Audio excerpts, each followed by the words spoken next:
Welcome in, guys. Happy Thursday. Got a small baseball card today, but some nice college football action as we're gearing up for week 1 here. I'm going to go into some of these games really quick. If you haven't yet, like, comment, subscribe below. Help us grow this thing. John's going to start coming on here a little bit less now that we're heading into these major seasons. Days like today where it's just a little bit of baseball action and college football, which he does not cover, but I do. To be just me up here. And starting on Saturdays and Sundays with football coming in full swing, I will be doing some streams on this channel here in the morning time, or I guess early afternoon for East Coasters. So that's going to kind of be the new plan here, schedule-wise, content-wise. If you guys want to keep up with more college football action, come check out on Saturday. John will be back with me tomorrow. Small baseball card, like I said, John's already sent out 2 bets today on the MLB slate and looking at a 3rd spot already. So will be more coming there. Yesterday, coming off a 1-1 day for how to beat the Bookie members, we had the Guardians plus 140. That was the winner. We lose on the Nats, make some money there on that plus money, but betting dogs hitting 50%, we'll take that all day long. So slightly day in the green. Let's see if we can keep that going here. Like I said, already 2 bets out to members, gonna have more, and we can start diving in here into this MLB card we have going here. Very short card today, a couple of division matchups, and obviously one really big, just big name matchup, Braves at Dodgers, we'll get into at one point here. Let's go ahead and dive in. Marlins at Nationals, first game on the card. Marlins and Nationals met this past weekend, meeting again here. Miami's really had a lot of success in this matchup. They've won 7 of 9 meetings this season, 11 of the last 13 at Washington. But Nats did win 2 of the 3 meetings they had earlier this week. And Nats over the last month have been red hot. Marlins, they've been ice cold. Marlins, the worst team currently since the All-Star break. Marlins coming off a loss here against Tampa Bay. They lose yesterday 3-0 in the 10th. They have lost 8 of 10, scoring just 1.7 runs per game, hitting 207. The bat's absolutely non-existent. And then you have this Nats team who comes in red hot. They go 5-5 on the trip. They do drop back end of that trip here, but 15-4 their last 19 home games. Offense has cooled off a little bit. Interesting pitching matchup today. Garrett versus Dawn. Garrett, very decent in August, 3.54 ERA. Last 2, both quality starts, gave up 3 runs in each, 1 against the Nats, 1 against the Dodgers, and 2 starts this year versus the Nats, 3.00 ERA. Is much better on the road, 2.86 ERA for Garrett on the road this season. And then we have a Dawn going for the Nationals, who they've won all 4 of his starts, and this last one was the best one. The 3 prior starts were pretty brutal. Bounce back quality start, though, 6 shutout innings in this win over the Marlins this previous weekend. Last year did have a double-digit ERA versus Miami. So this is a pitching edge that goes to Garrett, but is it enough to be warranted this price to make up for how bad this Marlins offense is right now? Really is a weird game to handicap just because Marlins obviously still a little bit in the playoff mix. Nationals aren't. A matchup the Marlins need, a matchup the Marlins own. They get the pitching edge, but still, the bat's ice cold. They've lost 8 of 10. They haven't had success on the road, and we're looking at a big price here for a road favorite for one of the coldest teams in baseball. Nationals, for the majority of the season, were the worst home team in baseball, worst home team in the National League, but now 15-4 their last 19 home games, playing decent baseball right now. Took 2 of 3. Will be a lean here to the Nationals in this one. No interest in an ice-cold Marlins team as a road favorite. Then we have Giants at the Padres, still waiting on a pitcher to be put in the box here for San Francisco. Giants coming off a loss to Cincy last night, snap a little 3-game win streak they have. They are 3-14 their last 17 road games. Absolutely brutal there. Padres not playing much better right now. They've lost 5 of 6. They're coming off a walk-off loss against the Cardinals. They were walked off the day before in extra innings. They lost 5 of 6. Now they come back home here. Avila is going to be pitching for the Padres today, obviously, without knowing who is in the box here for San Francisco. Tough to give you too much more on this game. Right now, you are looking at a decently cheap price here for the Padres, and could only be looking at the Padres. I don't want to be backing Avila. I don't want to lay the Padres as a favorite, but no interest in this Giants team, which really ice cold right now. They took 2 games from a cold Cincinnati team. They won the back end of that Atlanta series all at home. Like I said, the road struggles still very prevalent. 3-14 their last 17 road games. Offense hasn't been getting it done for them. They've been needing the pitching to step up big time. Could just be an under game. I mean, Padres bats aren't doing much either. So lean a little bit to the under here. But again, all that dependent on San Francisco pitcher. Can't give you too much more than that. Then we have the Braves and the Dodgers. This is the two best teams in baseball, two best teams in the National League, 2021 NLCS rematch. And since the NLCS in 2021, Dodgers have had a lot of success in this matchup. They have now won, 9 of the last 12 meetings, 5 of 6 in LA. But Braves did win in 6 games back in 2021. This is going to be a 4-game set. Obviously, this could be an NLCS 2023 rematch. We'll see if that's what it leads up to. Both teams right now absolutely on fire. Braves coming off a win at Colorado 7-3. They've won 7 of 8, scoring over 6 a game, hitting .310 this week. Best road team in baseball, 42-23. Dodgers come in. They won 7 of 8, scoring over 7 runs per game, crushing .340 this week. They're the MLB best home team, 46-21. Second best offense is the Dodgers. Best offense in baseball is the Braves. I mean, this is just going to be an absolute battle between two of the top teams in baseball. So that makes it exciting. Pretty good pitching matchup, all considered. Strider versus Lynn. Lynn, since coming to the Dodgers, 4-0, 2.03 ERA. Really solid in the starts in Dodger Stadium as well. Last time out, 4 runs, 3 earned, 10 hits in 6 innings. But that was at Boston. Red Sox, obviously Fenway, a bit more of a hitter-friendly ballpark. Lynn struggles on the road a little bit. This is going to be the toughest competition that Lynn has faced since coming to the Dodgers, so he could get cracked in this one. Strider been very good in August. 4-1, 2.37 ERA in 5 starts. In the last 3, just 1 run across 21 and a third, 25 Ks, 6 walks in those 3 starts. Granted, 1 against the Mets, 2 against the Giants. Cold offenses. We just talked about how ice cold the San Francisco offense is. So, take it with a grain of salt. Lynn's competition wasn't any better. I'm looking at the over in this game and the home dog and the Dodgers. Sure, Strider gets the pitching edge, but is it enough to become a favorite over the best home team in baseball? I understand it's the Braves. The Braves are favorite time in, time out. Yes, I think the Braves are the better team. Not to this extent, not to a -140 favorite here. Yes, Lynn has been, pretty good facing some bad competition, but I definitely think the Dodgers offense will get to Strider. I think it's worth a look at the over in this game, and it could only be the home dog in LA in this one. Going to be a battle here between these two teams. Dodgers have won 5 of the last 6 meetings in LA. Strider, he has actually been pretty solid on the road this year. Did give up 4 runs, 2 earned, and a loss to the Dodgers earlier this season. We'll see if that carries over here. But either way, best home team in baseball. You're getting them plus money. It's not their 5th guy in the rotation pitching. Could only be a look there at the home dog. I think both pitchers get cracked today. I think the offenses show out, and would be a look at the over in this one as well. Then we have the one AL matchup on the card, really short card, wrapping up a 4-game set, Yankees and the Tigers. Yankees leading this series 3-0 right now. Not going to be Judge in the lineup today. He's getting the nod for a day off. Pretty good time for a day off. Yankees haven't been off since the 21st, and I don't believe their next scheduled off day is until the 18th of September, if I got that correct. So really a long stretch, almost a month long without a day off going here for the Yanks. That happens with a lot of teams this time of year. Pitching matchup, Schmidt versus Manning. Manning, last 3 starts, terrific. He has been dealing with some back issues, so that makes me a little bit hesitant to get involved in this game, but definitely could be an opportunity here for the Tigers to have some success. Manning, last 3 starts, .51 ERA. They won all 3. Last time out, allowed 1 unearned run and 6 1/3 versus the Astros. Meanwhile, Schmidt, who has just been very solid since May, 2 starts, giving up more than 3 runs. This last time out, coming off a quality start against the Rays, he did give up 3 runs, 1 earned, across 6 2/3. 2 outings versus the Tigers last year, 1 run and 4 1/3.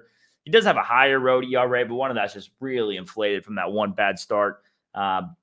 Could only be looking at the home dog here. Tigers to avoid the sweep. Yes, Yankees have had success in this matchup, but they aren't lighting it up with the bats. The matchup's been very under-trending, so would be continuing to look at the under. You take Judge out of the matchup here. Schmidt's been solid, hasn't had many starts. Like I said, only 2 starts since May, giving up more than 3 runs. So not lights-out stuff, but he's just keeping them in the game. 2 to 3 runs an outing. Very much so keeping them in the game, very under-friendly, and Manning's been terrific in August. Yankees do have a lot of success in the matchup. Like I said, they've won 8 of the last 9 meetings. We'll see if that continues to carry over here. But this would be a lean to the home dog yet again. A lot of home dogs on this card. Nationals home dog, Dodgers home dog, Tigers home dog. You guys do with that information as you will. Then we have some college football action going on today. Like I said, guys, John does not cover college football. I do, and we'll be keeping up with it. A lot of the times I get questions about every single game, every single matchup. I'm not going to sit here and tell you I keep up with every single, 160, Division I college football teams. I do not do that. I keep up with specific conferences, and I go from there. Just too many teams to keep up with. If you're keeping up with, just say, for example, the Power 5 conferences, that's nearly double the amount of teams in the NFL. So, as hard as it is, you guys always know we try to be on top of everything we cover. Same thing with that. A lot of these matchups going on today. There's some teams I keep up with. For example, Elon at Wake Forest. I keep up with Wake Forest very closely. Don't keep up with a single thing with Elon. So that's a game I'm not going to get involved in. 2 games are going on this card that I do keep up with. And there are 2 or 1 bet I have so far out for how to beat the Bookie members. I will be giving that out for free. We'll start with the 1 game I keep up with. Do not have a bet in, but some leans in this, of course. Nebraska at Minnesota. Let's go ahead and dive into it. Nebraska, Matt Rule, bringing him back as the head coach. For those of you guys who don't know who Matt Rule is, but was most recently the coach of the Carolina Panthers. But he does have some college stints. Had one back in the early 2010s with Temple, and then that led him to a season at Baylor. Had a lot of success there as well. So he's a guy who has gone into some programs. Temple already had a little bit of a stableness to it. Baylor, nothing at all, and he completely flipped the Baylor program. I believe it was 1-11 to 12-3. Don't quote me on those exact records. So he's had some success going into these disastrous programs. Nebraska has been nothing short of disastrous under Scott Frost the last couple of years. If you guys, kept up with me last college football season, you guys know I was really, really high on Nebraska coming into the year, and they just let me down last season. Still high on Nebraska coming into this season. I'm high on Matt Rule. We'll see if that pans out to being what I expect it to be. Then meanwhile, for Minnesota, they bring in some transfers. We'll get into it a little bit here. As far as the quarterback situation, going to be a new QB for them, but not a transfer. Athan Kelakaminis. Apologies for some of the pronunciations on these college names, guys. But yeah, Athan, he's going to be the new quarterback here. Did play with Minnesota last year. Had 5 starts with them. Not the best stats there. They were great rushing the football last season. A big part of that was Muhammad Ibrahim. He is not returning. They do get in a transfer running back to replace him out of Western Michigan. Going to get Sean Tyler here coming in. He's coming in off a 1,000-yard season. Really, with Minnesota, the thing is their defense. Minnesota, terrific defense last season, held teams at 13.3 points per game. They are returning a lot of that defense. I will say they lose some of the secondary. That could be problematic. But new quarterback now in for Nebraska, Sims, transfer from Georgia Tech. He's a little bit of a dual threat quarterback, good on the feet, but I don't think the deep threat's going to be as much of a threat. He is getting kind of some sneaky looks from scouts. Some scouts are very high on him as far as possibly going in the draft next season. So a lot of guys are high on Sims, and he did have some success at Georgia Tech, played with a pretty experienced offensive line. They do lose some top weapons, but Nebraska, a lot of transfers. They bring in Billy Kemp, wide receiver from Virginia. Going to be interesting to see how that pans out. Was up there. I believe he's 6th in receptions in FBS over the last couple of seasons now. So he's been up there. Really, you have a lot of changes offensively for these two teams. Matt Rule, a little bit like to play that run and gun or ground and pound football style of football. We'll see if that's how they come off here. I'm expecting, if anything here, an under game. That's kind of my read on it. That's where the sharps have moved. Total's gone from 47 to 43, low as 42.5. So numbers kind of cooked a little bit. Why I'm staying off this, I don't think you have an edge as far as the number goes, but I do think this is an under football game. So if I were to force my hand on playing this, it would be a look at the under here. A couple of teams that like to run the football, a couple of teams that come back with a bit more experience defensively, a bit more in the Minnesota hand. They come back with some experience on the defensive side of the ball. But Matt Rule comes in his openers with Temple, under trending. The matchup's very under trending. The last year, pretty low scoring game. Then you have last score was a 20-13 win there for Minnesota. Minnesota has won 4 straight meetings. The home team is 6-1 against the spread the last 7 meetings. And the last 3, Minnesota has won exactly all 3 by 7. Spread on this game, we're looking at 7. I can't really say there's an edge there. I don't know enough about Nebraska. I want to say the number's too high. I want to come here and say the number's too high. I want to come in and be high on Nebraska again this season. I was big on Nebraska last season. Just can't do it on the Huskers this year. I'm not going to let that buy in. I need to see that Matt Rule has, in fact, put in some better foundations in this program, because that's really what they're lacking. They've had the talent. We'll see if that's the case. The under is 8-3 in each of their last 11. It's 4-1 in Minnesota's last 5 home games. Like I said, this is an under or nothing game for me. Lean slightly to the spread to Nebraska, but really, like I said, the last 3 meetings all landed right on 7 with Minnesota wins. I don't think you're stealing anything, taking or laying 7 in this game. I think it's the books coming up with a very good number. And we have one more game I'm going to dive into here. One second. So one more game we're going to get into here. Florida at Utah, the big game on this week 1 Thursday night card. Pretty good matchup. I'm excited for it. As a football fan, I'm excited for this matchup. As a bettor, I'm excited for this matchup. Florida coming in, they have some changes, obviously. First-year head coach Billy Napier last year. They go 6-7. They lose to a Pac-12 team in the bowl game in Oregon State. Obviously, they lose. Richardson got drafted by the Colts. That's a top 5 QB they lose. They met last year in week 1. Utah goes on the road to Florida. They're 2.5-point favorites on the road. Florida pulls out the win, 29-26. Richardson, who they lose, rushed for over 100 yards and had 3 rushing touchdowns. A lot of production you're losing there. Florida now, quarterback now is Mertz. He's transferring in from Wisconsin. He's a solid quarterback. He's experienced. He has the starts under his belt. And, obviously statistically, 11th in the Big Ten in passing yards, 11th in completion percentage last year in the Big Ten. Don't think he's going to be lighting the world on fire, especially with the ground game. That was where Utah was held liable a little bit in this matchup last season. It was the ground game. I don't see that being a factor with Mertz. They do have some nice little replacements as far as the running back position goes. Utah, let's talk about the big injury here. Let's talk about it. Let's get out of the way. I know a lot of you guys know if you keep up with college ball. Cam Rising, big quarterback here for Utah. Absolute fucking stud. Love that guy. Absolute gamer. He's the kind of guy you want money on. Well, he's not going to be playing today. Most likely not going to be playing today. Let me add that. He's listed doubtful. Now, he has said in interviews earlier this week he feels great. Apparently, he did not get the okay as of yesterday. There is still a slim chance of game time decision he ends up playing.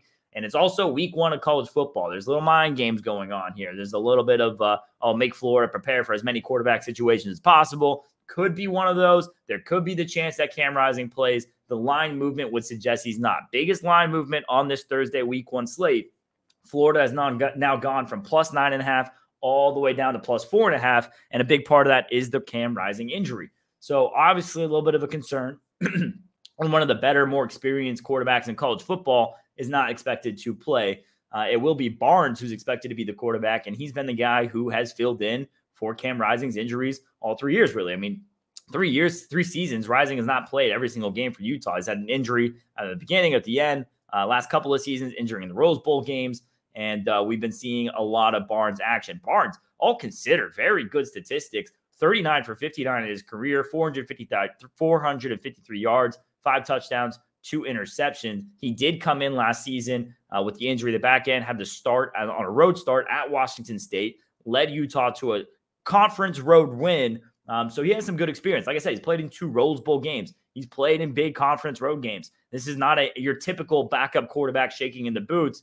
This is a backup quarterback who has had limited experience only because Rising is that good. And it's a backup quarterback who has done pretty solid in limited experience. And furthermore, now this backup quarterback is coming off a camp being quarterback 1, being QB1. So I don't see the 5-point swing in the number here for Florida to Utah from 9.5 to 4.5 based off a quarterback injury.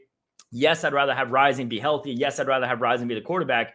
But I don't think the loss is 5 because I don't think Barnes is your typical backup quarterback, especially considering this Utah defense will be one of the best in college football this season, especially for a Pac-12 team.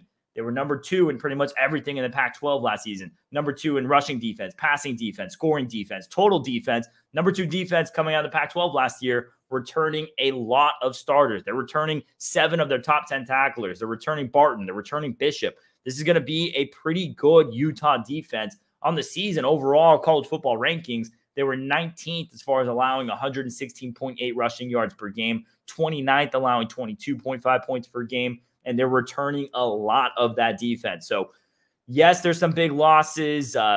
Lose the big tight end in Kincaid. He was awesome last year for them. Rising's number 1 target there, but they returned the 2nd and 3 guys as far as receptions from last season. This is a Utah team with a lot of experience, an experienced head coach, and a home revenge game from last season. They go out to Florida week 1 last season. They lose it by a field goal as 2.5-point favorites. Now they come back around, expected to be 9.5, 10-point favorites. I make this game 10.5 with Rising. And then obviously the injury come all the way back down to 4.5 now. I don't think it's that big of a move. I'm still at -7 with this game without Rising. I still think there's a slim chance we get Rising in this game tonight. We'll see what ends up happening. But either way, I have faith in Barnes and most importantly, faith in this Utah defense going up against a team who hasn't played an out-of-conference road game since 1991. Florida has not played, out of Florida, I should say, not out of conference. They played some games, Florida State, everything else, but not an out of conference, out of Florida. This is a big mix-up in their schedule. Traveling, going to the West Coast, playing in Utah against one of the better home teams in college football. Utah last year at home, 6-0 straight up, 5-1 against the spread. You got the revenge game factor. You got a returning great defense. This line, I think we're getting value in it because you have a backup quarterback, but a backup quarterback with pretty good experience for the first time coming out of a good camp. I'm on Utah -4.5 or 2 units today, and hopefully we can have a pretty good start to week 1. That is my only bet on this Thursday card. I do have some sides for Saturday. Those are going to start ending up on the How to Beat the Bookie app later on today. If you guys want to go get that information, howtobeatthebookie.com or download the How to Beat the Bookie app. Like I said, for the members who are watching, some of those will be posted today and tomorrow morning for the Saturday slate. And I will be back here on Saturday doing a full rundown of the conferences I keep up with. I do, for the most part, keep up with the Power 5 conferences. I also keep up with the Sun Belt. As far as the smaller schools, there is a lot of value betting the smaller no-name schools in college football. It's just a lot more difficult to keep up with, especially once we get into this October, November time period when college basketball gets going, NFL's in full swing, NBA gets going. Once we get into that point of the year where, I'm keeping up with 4 or 5 leagues, I can't keep up with every single conference to do my due diligence and feel like I have an edge in making a correct number. So on Saturday, I will be coming in. I will be keeping up with I will be breaking down on a live stream some of the games. We'll be interactive with some of you guys, so make sure you guys come back in for that. My guy John will be back on here tomorrow. We will be doing some MLB talk. And next week, guys, on this podcast, going to start having some NFL breakdowns. So if you guys want to listen to that, keep on tuning in. Appreciate everyone who watched today. If you guys haven't yet, again, like, comment, subscribe below. Help us grow this thing. As far as John's baseball bets, 2 bets out so far today. Looking at a third. Going to have another one out. And if you guys would like to get all those bets, all this information, you guys know where to go. Appreciate you for tuning in. Let's make some money.